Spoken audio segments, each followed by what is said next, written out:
রাধে রাধে, রাধেশ্যাম।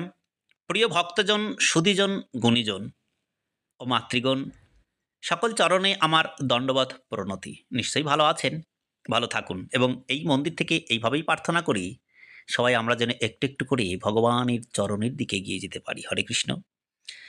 দেখুন আজকে দুটো চাওয়া নিয়ে আমরা বলবো। আমরা তো আসলে অজান্তে অনেক কিছু চেয়ে ফেলি, জানি না সেটা চাওয়াটাও আমাদের সঠিক কিনা, সেটা যার যার নিজের বিবেকই বলে দেবে। তবুও দেখুন এখানে কিছু অজানা কিছু কথা বা অনেকেই আমরা জানি। কিছু ভক্তদের কিছু অজানা উদ্দেশ্য দুটি কথা, যেমন দেখুন আমরা সবাই কোনো না কোনো মন্দির প্রাঙ্গণে ভগবানের উদ্দেশ্যে যে আরতি করা হয়, সেই আরতি করা যে প্রদীপ, সেই প্রদীপের শিখা, সেটা আমরা কিন্তু নিয়ে থাকি। কেউ বা বুকে স্পর্শ রাখি, আবার কেউ বা কপালে বা মাথায় স্পর্শ করে রাখি। হ্যাঁ, এগুলো স্পর্শ করে আমরা থাকি কিন্তু। তা আমার বলার উদ্দেশ্য হলো যে স্পর্শ করে আপনারা কি চাইছেন? দেখবেন এই চাওয়াটা যেন আমাদের বড় কোনো ভুলের জায়গায় নিয়ে না যায়।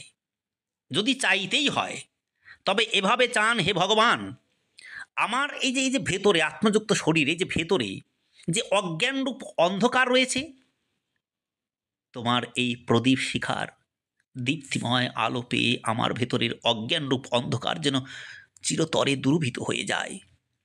এই ভাবনাটা আমরা নিজে থেকে ভেবেছি কি?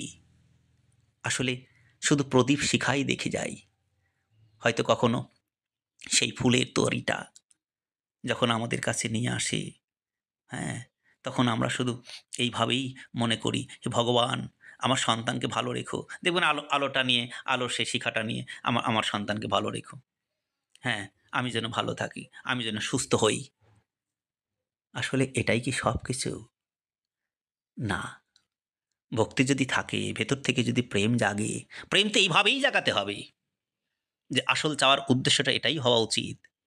তোমার এই আলোর শিখা দিয়ে আমার ভেতরে যে অজ্ঞানরূপ অন্ধকার রয়েছে, সেটা যেন তোমার এই আলোর শিখা পেয়ে অবশ্যই সেই অজ্ঞানরূপ অন্ধকার যেন আমার ভেতর থেকে দূরীভূত হয় এবং তোমার আলো পেয়ে আমার মধ্যে যেন সেই জ্ঞানের আলো প্রকাশ পায়, যে জ্ঞানের আলো, হে ভগবান, তোমার দিকে আমাকে নিয়ে যাবে। আমি যেন তোমার চরণে সমর্পিত হতে পারি। এই ভাবনাটা ভাবুন। দেখবেন ভগবান বড় সুখী হবে, আনন্দ হবে।